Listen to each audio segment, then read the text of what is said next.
جب پہلی وحی کے نزول سے اور باقاعدہ اس کا آغاز کوئی صفا سے کیا، اس آغاز سے بھی پہلے جتنی تعلیمات تھیں اور سب تعلیمات کے اندر ماہ محرم کو حرمت والا مہینہ کہا جاتا تھا، یعنی نصرانیت میں اور یہودیت میں بھی 4 مہینے ایسے تھے جو حرمت کے مہینے شمار ہوتے ہیں کہ ان مہینوں میں جنگ کرنا، لڑائی کرنا حرام شمار ہوتا تھا۔ جب قرآن پاک کی تعلیمات آئیں تو قرآن پاک نے بھی اور آقا علیہ السلام نے ان 4 مہینوں کی حرمت کو برقرار رکھا، جیسے ان 4 کی حرمت پہلے تھی، جو کی تو ان کی حرمت بعد میں بھی موجود رہی۔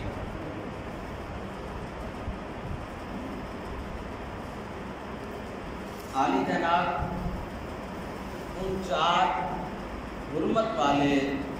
مہینوں میں سے ایک حرمت کا مہینہ محرم ہے کہ محرم کے اندر اسلام سے پہلے حالانکہ حضرت آدم سے بھی اسلام ہی کا پیغام ہے، مگر میں عرض کر رہا ہوں کہ آقا نے جب اس اسلام کا پیغام دینا شروع کیا اس سے پہلے بھی یہ حکم تھا کہ محرم میں جنگ یا لڑائی کرنا حرام ہے، اور جب آقا نے اس دین کو آگے چلایا تب بھی یہی پیغام تھا کہ محرم میں جنگ حرام۔ اس مہینے کی حرمت بہت پہلے سے ثابت اور مسلم تھی، مگر اس سانحے کا، اس واقعے کا، اس قیامت خیز بلکہ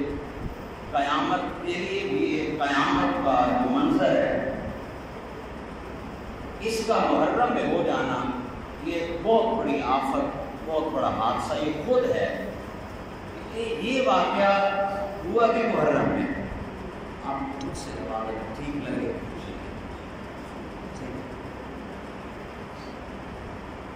اور عالی جناب ایک بات اور سمجھنے کی ہے کہ واقعہ کربلا کو جس پہلو سے بھی آپ سمجھنے کی کوشش کریں، کسی پہلو سے بھی یہ جنگ نظر نہیں آتی۔ کربلا یہ معرکہ کسی جہت سے، کسی پہلو سے، کہیں سے بھی یہ جنگ میں شمار نہیں ہوتا۔ اس کا اول دیکھو، درمیان دیکھو، آخر دیکھو، نتیجہ یہی نکلتا ہے کہ یہ سراسر ظلم ہے، یہ جنگ نہیں ہوئی، یہ صرف ایک ظلم ہوا ہے۔ آج جناب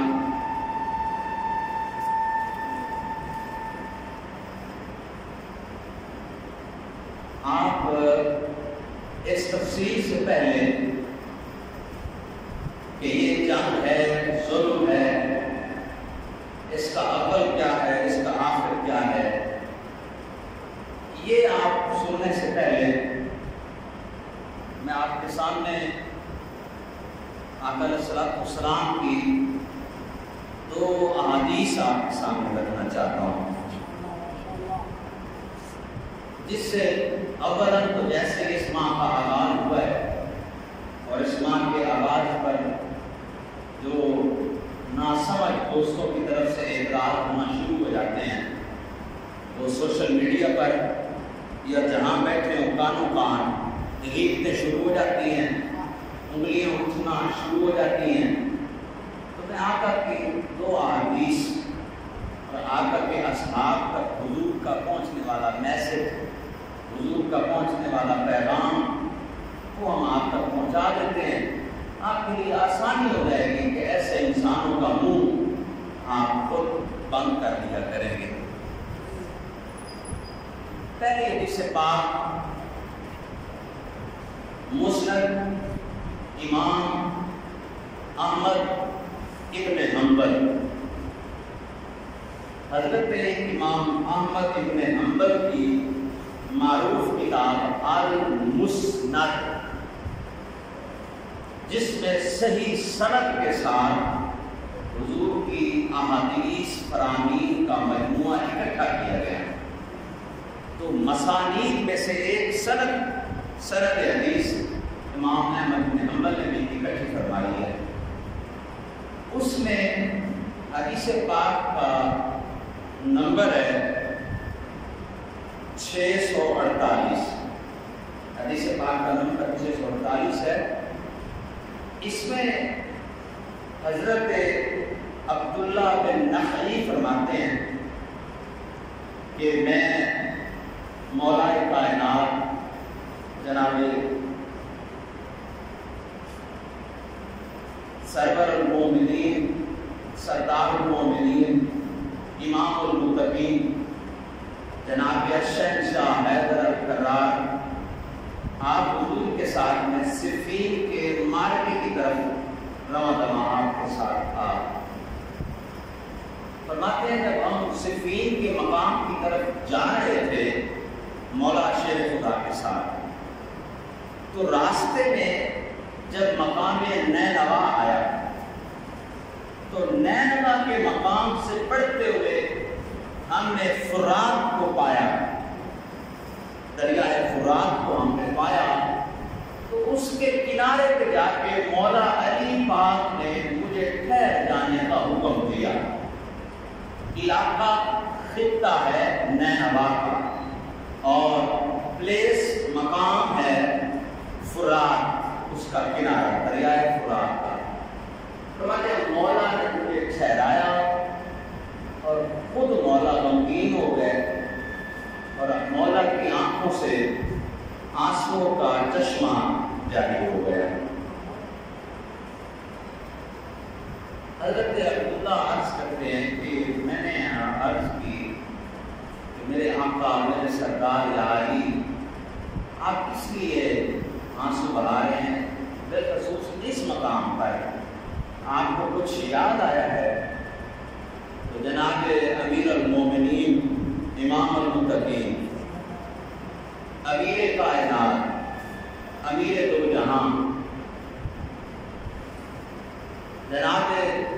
مولا نے فرمایا کہ اے عبداللہ، مجھے میرے آقا جناب سید الانبیاء، سید المرسلین کا ایک فرمان مجھے یاد آ رہا ہے۔ فرمایا ایک مرتبہ ہم تشریف فرما تھے کہ آقا بہت غمگین تھے اور آقا کی آنکھوں میں آنسو تھے اور آقا اس قدر رو رہے تھے کہ آقا ہچکیاں لے رہے تھے۔ مولا فرماتے ہیں میں غضبناک ہوا، مجھے جلال آیا، کس کی مجال ہے کہ آج آقا کا یہ حالت ہے۔ فرماتے ہیں جب میری یہ کیفیت ہوئی تو آقا خود فرمانے لگے، نہیں علی، معاملہ یہ ہے کہ ابھی کچھ دیر پہلے میرے پاس جبریل امین آئے تھے اور وہ آپ کے آنے سے پہلے اٹھ کے گئے ہیں اور انہوں نے مجھے حسین کی شہادت کی خبر دی ہے۔ اور پتہ ہے یا علی کہ جبریل عرض کر رہے تھے کہ آقا میں آپ کو اس مقام کی مٹی لا کے دوں کہ جہاں جناب سیدنا مولا حسین کو شہید کیا جانا ہے۔ آقا نے فرمایا ہاں جبریل، وہ مٹی میری بارگاہ میں پیش کرو۔ تو جبریل وہ مٹی لائے، آقا فرماتے ہیں میں نے اس مٹی میں اپنے حسین کے خون کی خوشبو محسوس کی کہ اس مٹی میں میرے حسین کا خون جذب ہونا ہے۔ میں جب سے میں نے وہ مٹی سونگھی ہے نا تو میری یہ حالت ہے۔ اور یہ آقا کے الفاظ ہیں، آپ ان پر غور کر لیجیے۔ کائنات میں آپ کسی کی بات نہ مانا کریں، جہاں آپ کے محبوب کی بات ہو اس پہ سجدے کر لیا کریں۔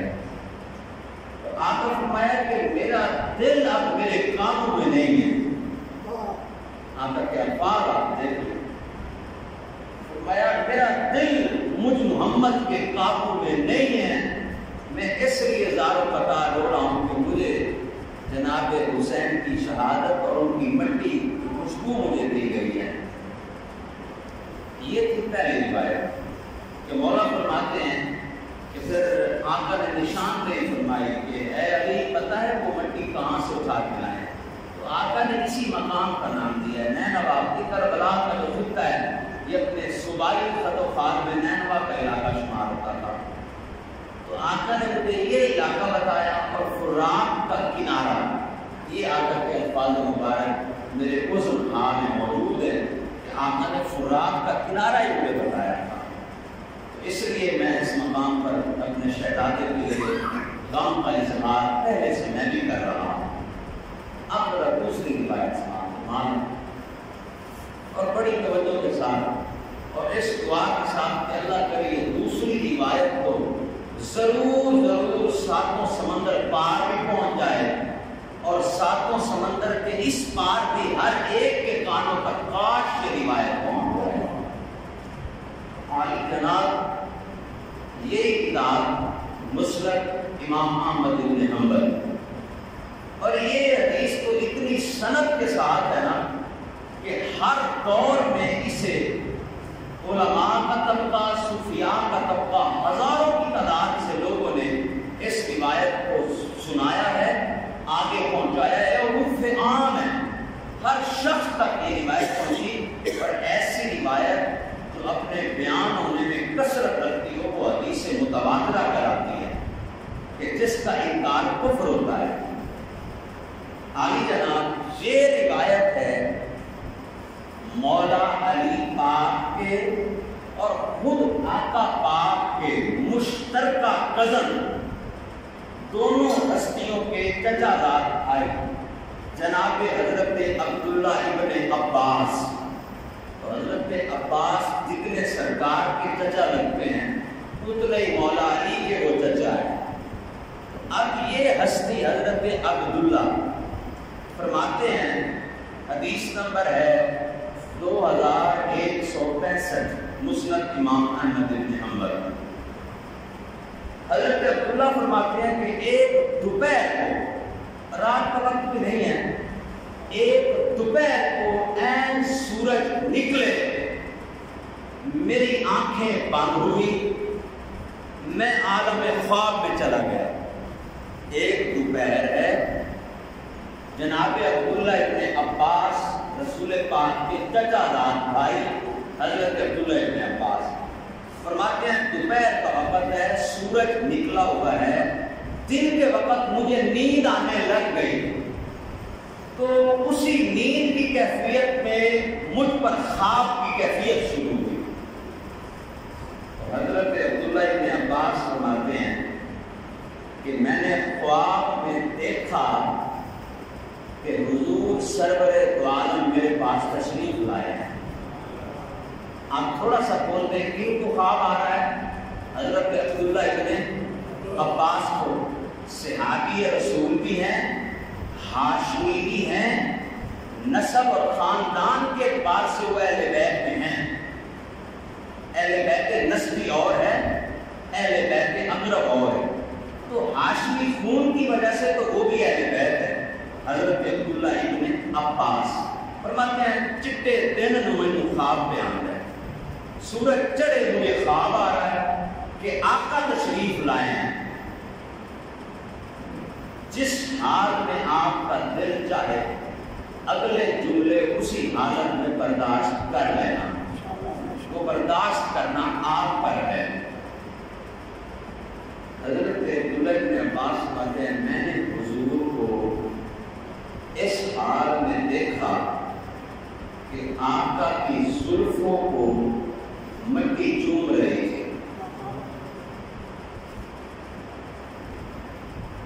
میں گستاخی نہیں کر سکتا، چاہے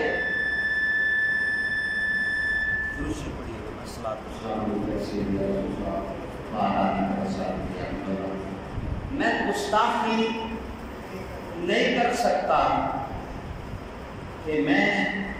آپ کو یہ عرض کروں کہ آقا کے بالوں میں گرد تھی، خاک تھی، اڑتی ہوئی مٹی تھی، اس طرح کے لفظ قطعاً میرے نزدیک، حالانکہ ایسا ہی ہے، ایسا ہی دیکھا ہے، ایسا ہی ہے، ایسا ہی لکھا ہوا ہے، مگر میں عرض کر رہا ہوں کہ یوں لفظ بول دو کہ مٹی اس وقت حضور کی زلفوں کو چومنے آئے گا، تو آقا کی زلف مبارک پر ساری مٹی، آقا کے چہرے اقدس، چہرے نور پر، جس پر کبھی کوئی مخلوق نہیں بیٹھی، چہرے پر کوئی بھی مخلوق، مکھی سے لے کر کوئی بھی مخلوق آقا کے چہرے تک کبھی نہیں آئی، دور سے زیارت کی ہوگی، آقا کے چہرے کے قریب کوئی مخلوق نہیں آئی، ٹھیک ہے، مگر اس وقت خواب میں حضرت عبداللہ ابن عباس فرماتے ہیں کہ میں نے آقا کے رخسار، آقا کے گالوں کو بھی مٹی کو چومتے ہوئے دیکھا ہے، آقا کے چہرے پر بھی مٹی، آقا کی ریش داڑھی پر بھی مٹی،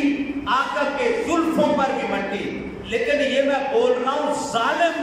اور بے رحم لوگوں کے لیے بولا ہے، ورنہ میں عرض کر رہا ہوں، محمد عامر یہ عرض کر رہا ہے، حضور کی زلفوں کو بھی چوم رہی تھی مٹی، حضور کے گالوں کو بھی چوم رہی تھی مٹی، حضور کی داڑھی کو بھی چوم رہی تھی مٹی، اور یہ حالت ہے، اور آقا کی آنکھوں میں آنسو ہے، اور آقا کے ہاتھوں میں ایک برتن ہے جسے بوتل کہا گیا، شیشی بھی کہا گیا، لیکن کانچ کی تھی، مٹی کی تھی، جس چیز کا پیالہ تھا حضور کے ہاتھوں میں ہے، اور فرمایا عبداللہ یہ دیکھنا چاہو گے میں کیا ڈھونڈ کے لایا ہوں، میرے ہاتھوں میں کیا ہے، میں صبح سے کیا جمع کر رہا ہوں، میں کیا اکٹھے کر رہا ہوں، تو حضرت عبداللہ فرماتے ہیں میری خواب میں چیخ نکل گئی، میں نے عرض کی آقا آپ کیا اکٹھا کر رہے ہیں، یہ کیا کیفیت ہے آپ پر، فرمایا میں میدان کربلا کے منزل سے آ رہا ہوں، اور میں حسین کا خون اور ان کے وفاداروں کا خون اس میں جمع کیے ہو، اگر تم نے زیارت کرنی ہو میں تمہیں بھی کرواتا ہوں۔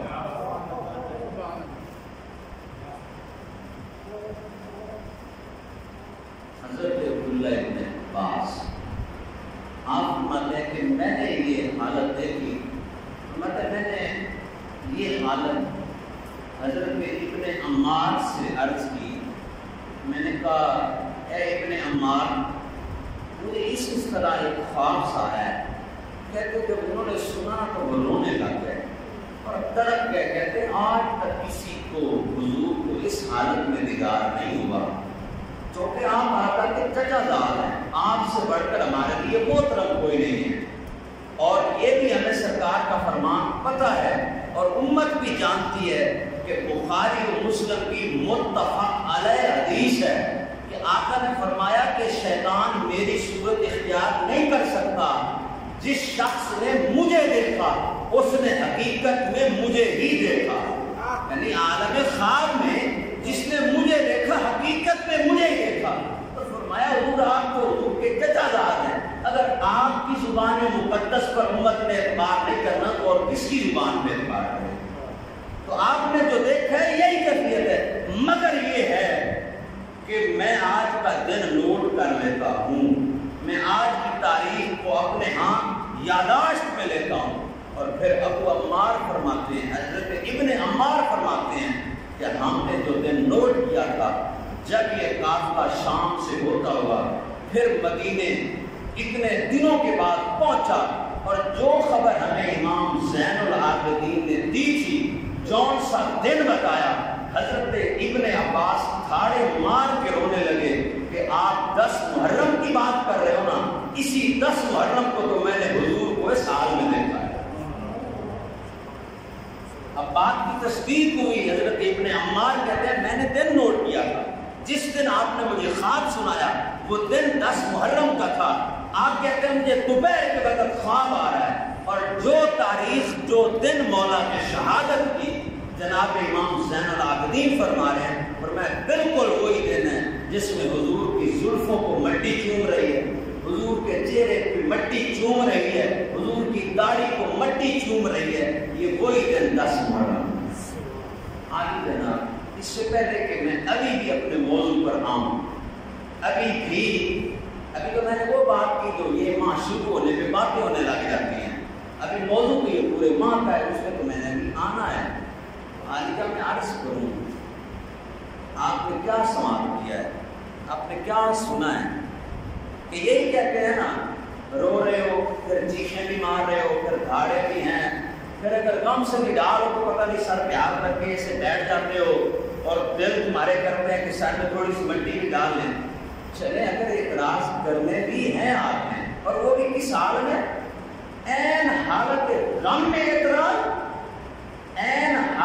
حالت درد میں شکوے اعتراض اگر کرنے ہیں تو تھوڑا سا حضور کی حالت ملاحظہ کرتے ہیں۔ پہلی روایت تب کی ہے جب واقعہ کربلا ہوا ہی نہیں ہے، پہلی حدیث تو سنائی ہے وہ مولا کائنات والی کہ آپ فرات کے کنارے پہنچے تو آپ فرماتے ہیں آقا نے مجھے یہ فرمایا۔ اچھا تب حضور روئے، اور مولا علی کیا فرما رہے ہیں کہ آقا کو ہچکی باندھ رہی تھی، آقا آواز سے رو رہے تھے، بلند آواز تھی آقا کے رونے میں۔ ابھی تیسری روایت ہے وہ گفتگو کے آخر میں سناؤں گا، وہ حضرت ام سلمہ پاک سے بھی روایت ہے، حضرت ام سلمہ آقا کی زوجہ پاک، ان کی روایت آخر میں یہ پہلے دو سنائیں۔ تو پہلی روایت کہ آقا کب روئے ہیں، غم حسین میں، آقا غم حسین میں تب روئے جب واقعہ کربلا ہونے کو تقریباً 62 سے 63 سال رہتے تھے، نہیں 62 نہیں کہنا چاہیے مجھے، 52 یا 53 سال ابھی رہتے ہیں واقعہ کربلا ہونے میں۔ ابھی مولا حسین شہید ہوئے، آپ سن رہے ہیں، ابھی مولا حسین شہید ہوئے نہیں ہیں، ابھی واقعہ ہوا ہی نہیں ہے۔ آقا نے صرف بات سنی ہے تو سن کے آقا کی یہ حالت ہے کہ آپ کا آہ و پکار کر کے رو رہے ہیں۔ یہ کتنے سال پہلے حضور ہوئے؟ تقریباً 52 سال پہلے واقعہ کربلا کے۔ عالی جناب میں کم از کم بے وقوف، پاگل، عقل سے عاری، علم سے عاری، اور آخری بات کہہ دینی چاہیے بالکل حیا سے بھی عاری لوگوں سے تو بات نہیں کروں گا نا کبھی بھی، جسے حیا ہی نہ ہو، جسے عقل ہی نہ ہو، جسے علم ہی نہ ہو۔ لیکن آپ جیسے اشاعت اور دانا لوگوں سے ایک بات کی وضاحت تو لے سکتا ہوں نا کہ بھلا ابھی واقعہ ہوا ہی نہ ہو، ابھی کوئی آپ کا فوت ہوا ہی نہ ہو، ابھی کوئی آپ کا شہید ہوا ہی نہ ہو، اور بعض خیالوں میں آپ رونے لگ جائیں تو آپ پہ انگلی اٹھے گی یا نہیں اٹھے گی؟ لوگ آپ پہ باتیں کریں گے یا نہیں کریں گے؟ لوگ کہیں گے یار سیاح میانا بندہ ہے تو کچھ تے گل سوچ لے، پتر تیرا تیری اکھاں دے سامنے ہے۔ سیانے لوگ تو اکثر سنتے بیٹھے ہو کہ نہیں سنتے بیٹھے، سیانے تو اکثر وہ سونے آؤ تیرا جوان تیرے سینے دے نال ہے، سونے آ جوان دا متھا تیرے ہونٹاں دے کول ہے، جتنی دفعہ مرضی پودر نو چوم کھڑا، اور پودر تیرے کول ہے، کوئی خواب آئے، کسے کوئی دشمن خبر دیتی ہے، تو کسے کوئی افواہ پھیلائی ہے، کیوں روئی جانا ہے؟ پاگل تو نہیں ہو گیا تم؟ ہاں میں رواں، میں نے لوگ پاگل آپ میں سے، لیکن جگہ ہوئے ادب دی، جگہ کی ہوئے جگہ ہوئے ایمان دی، جگہ ہوئے عشق دی۔ اتھے تے پتر نہیں بولنا نا، اتھے تے حضور گل نہیں کر سکتے نا بھئی سائیں حضور 52 سال پہلے، ابھی 52 سال مولا حسین نے مدینے مکے میں رہنا ہے، ابھی جوانی دکھانی ہے مولا حسین نے، ابھی 50 سال کی عمر ہونی ہے۔ حضور پہلے رو گئے، حضور پہلے روئے کہ میرے نواسے نے شہید ہونا ہے ظلم کے ساتھ۔ حضور رو رہے ہیں، صرف آنسو نہیں، حضور کی آوازیں بلند ہیں، حضور ہچکیاں لے رہے ہیں، حضور کے گھر کے باہر آواز جا رہی ہے، مسجد نبوی سے باہر حضور کے رونے کی آواز جا رہی ہے۔ کتنے سال پہلے، تاکہ بھولے نا آپ، مولا حسین کے شہید ہونے سے 52 سال پہلے حضور رو رہے ہیں۔ تو کسے نے منت کی تھی؟ نہ میری کسے منت کی تھی ہے بھئی آمر تو آج نہ رو، جو روئی سکتا میں کا کربلا دے واقع تو پہلے روئے ہیں، وہ جے میں پہلے روما پھر تو میں پاگل آنوں، ہلے واقعہ ہویا نہیں، میں پھر ہی رو پیا، ہلے کل ہوئی نہیں، ہلے کنڈا لگیا ہی نہیں تو میں نے پہلے ہی تکلیف ہے، یہ تو میرا کام تھا، یہ تو آپ مجھے پاگل کہتے، لیکن نہیں، جو دین کے مالک ہیں، جو دین کے مختار ہیں، جنہیں پتہ ہے کہ ہر معمول، ہر معاملہ کیسے ہوتا ہے، اگر وہ پہلے رو دیے ہیں تو سوائے ہاتھ باندھنے کے، سوائے سر جھکانے کے، سوائے بات تسلیم کرنے کے کوئی چارہ ہی نہیں۔ تو واقعہ نہ بھی ہو کربلا کا، پہلے رو پڑنا کن کی سنت ہے؟ مجھے بولے کیا ہے ابھی کربلا کا واقعہ ہوا ہی نہیں ہے، یہ نہیں ہوا، اس کو میں آپس میں آپ کی اجازت سے مثال دے سکتا ہوں۔ مثلا بابا جی، واقعہ کربلا آپ نے اپنی آنکھوں سے دیکھا ہے؟ اسلام میں آپ نے واقعہ کربلا آنکھوں سے دیکھا ہے؟ اگر آپ نے نہیں دیکھا، آپ پر ایک اعتراض ہے۔ اگر آپ نے آنکھوں سے کربلا میں جو ہوا ہے آپ نے نہیں دیکھا اور آپ ہیں روتے، آپ نے نہیں دیکھا اور آپ ہیں روتے، آپ نے کربلا کا منظر نہیں دیکھا، پوری کائنات کو سنوایا کر اسلام یوٹیوب سے نکال کے فیس بک پہ ڈالا کر کچھ تو سونی لے ظالم لوگ، آپ نے کربلا دیکھی نہیں، آپ اس وقت تھے نہیں، تو آپ رو کیوں رہے ہیں؟ تو عالی جناب سیدھا سا جواب ہے، کربلا کا واقعہ ہوا نہیں، ابھی حسین شہید ہوئے ہی نہیں، تو حضور کیوں رو رہے ہیں؟ یہ اعتراض کرنا ہے تو میرے نبی پہ کرو، میں نبی نہیں ہوں جو مجھے ایڈوانس میں خبریں ملیں، لیکن مجھ پہ اتنا اعتراض تو ہوتا ہے کہ تو جو واقعہ ہو چکا ہے تو وہاں نہیں تھا، جو ابھی ہونا ہے حضور کو تو اس کا بھی علم ہے، جو ہو چکا ہے میں وہاں نہیں ہوں تو مجھ پہ اعتراض، تو واقعہ تو ہو گیا نا کوئی کراچی میں اور میں جہانیہ تھا، اب یہ تو نہیں کہ واقعہ نہیں ہوا، بھئی واقعہ ہو چکا ہے، بس میں وہاں نہیں تھا، لیکن روئے زمین پہ وہ کام ہوا ہی نہیں ہے، مگر نبی کے علم میں تو ہے نا، ٹھیک ہے نا؟ تو ابھی کربلا ہوا ہی نہیں تھا، نبی کے علم میں بات ہے تو نبی روئے، تو میں حضور کی سنت پہ کیسے عمل کروں؟ میں ایسے ہی کروں گا نا کہ کربلا کا واقعہ کیا ہو، ایک ظلم ہو چکا،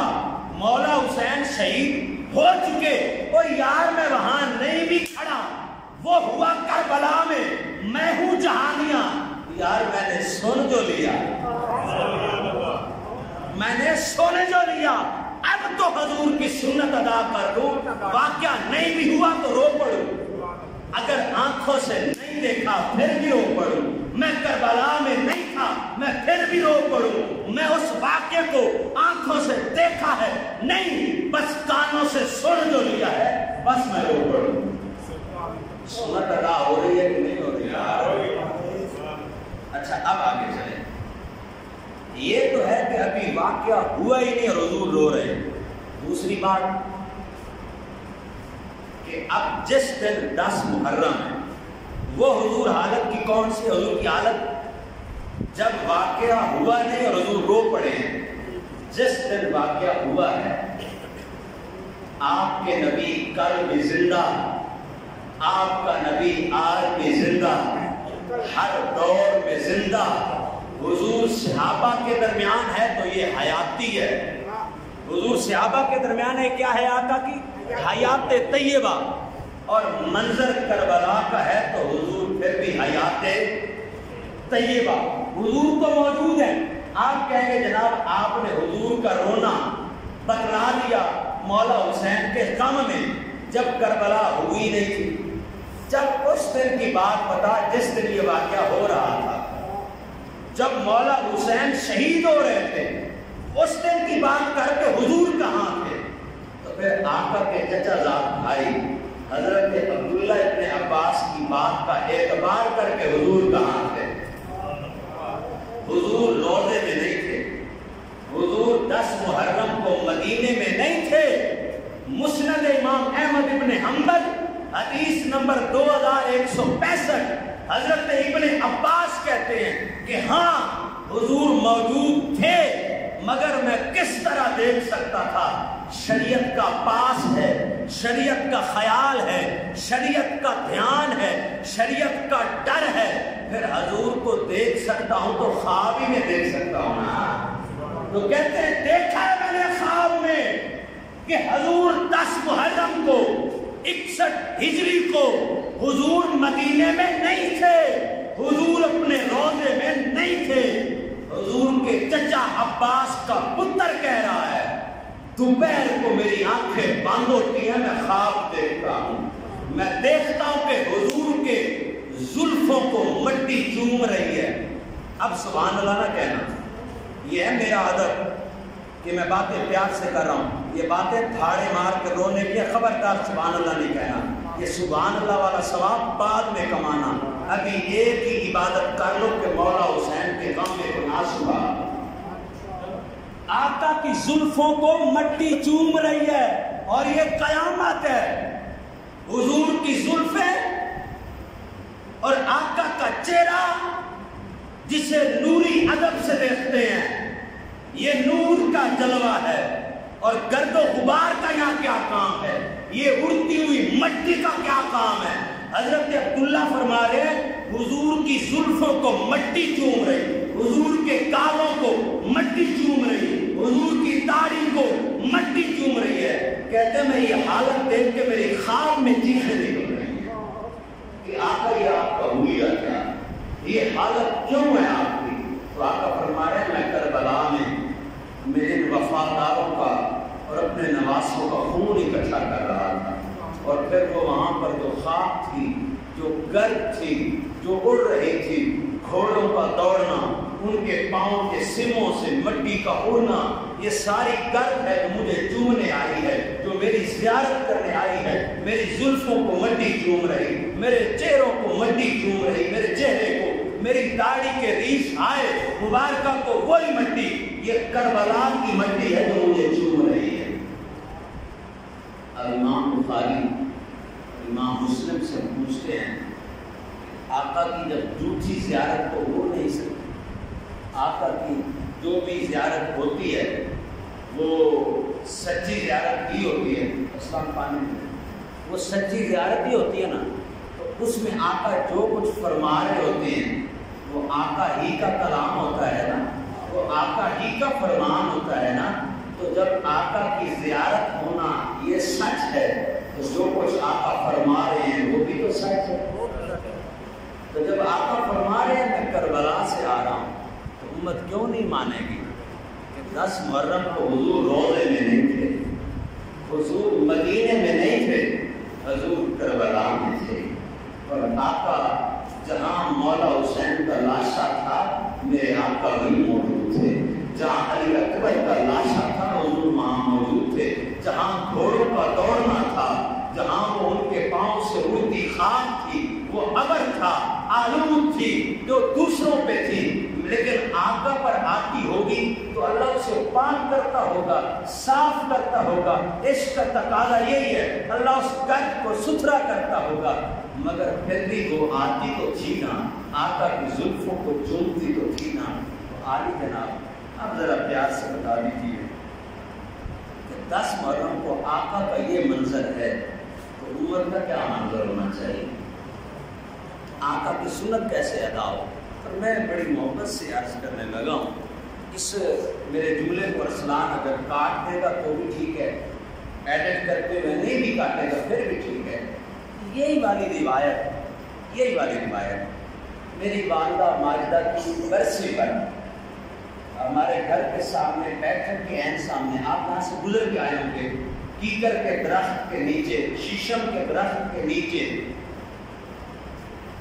ہمارے مرشد خانہ سے میری والدہ کے، ہماری فیملی خاندان کے مرشد پیسے سناور شاہ بغدادی نے یہ روایت سنائی تھی. کیا ظلم کیا تھا انہوں نے؟ کوئی ظلم نہیں کیا، صرف اتنا ہی کہا تھا انہوں نے کہ یہ حدیث ہے کہ آقا کی حالت مبارکہ 10 محرم کو یہ ہے، آقا کے زلف مبارک پر خاک آئی ہے چوبنے، آقا کے رخساروں پر. تو اے امتیوں کم از کم یہ درس نہیں دیتے تمہیں کہ عشق کا انداز اپنا اپنا ہے، مگر آقا کی باقی ساری سنتیں یاد رہیں اور یہ سنت کسی کے بغض میں چھوڑ دو،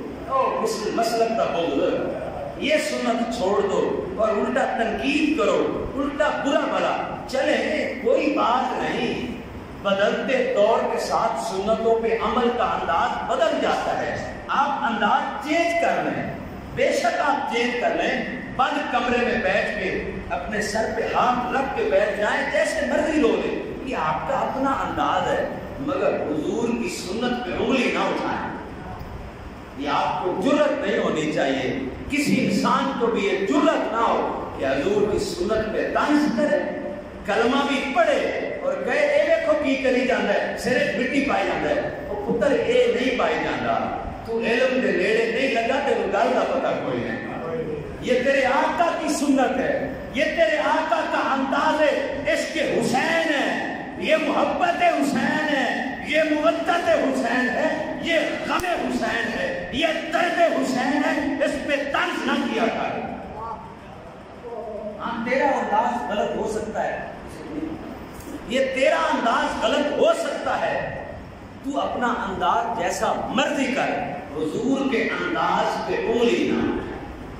تو پیر ثنا نے یہی کہا تھا نا کہ یار آقا کی سنت تو یہ ہے، اگر آپ 10ویں کو بھی غم بھلانے کی کوشش کر رہے ہوں، 10ویں کے دن بھی آپ درد کو بھلانے کی کوشش کر رہے ہوں، آپ اگلا انہوں نے جملہ اتنا سے بول دیا تھا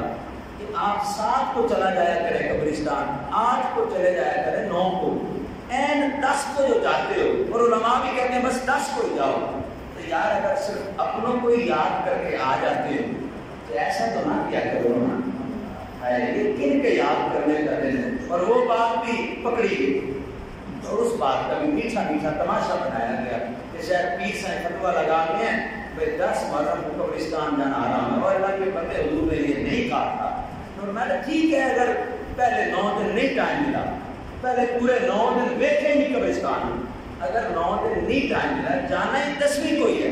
تو پتر جا کے جلدی ہٹ آ،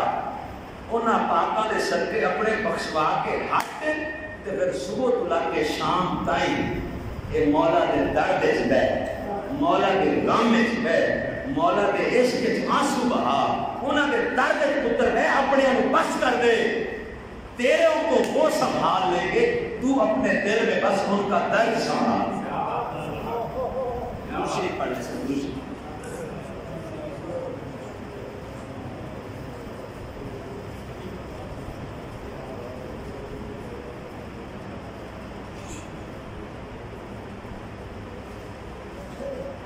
جناب یہ روایتیں آپ کے سامنے پہنچی ہیں، 2 روایتیں.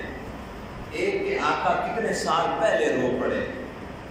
جب کہ واقعہ ہوا نہیں، تو اس سے ایک سنت ثابت ہوئی کہ آپ کربلا میں ہوں یا نہ ہوں، آپ پر رونا حضور کی سنت ہے. بات سمجھیں. دوسرا کتنا غم کر سکتے ہیں،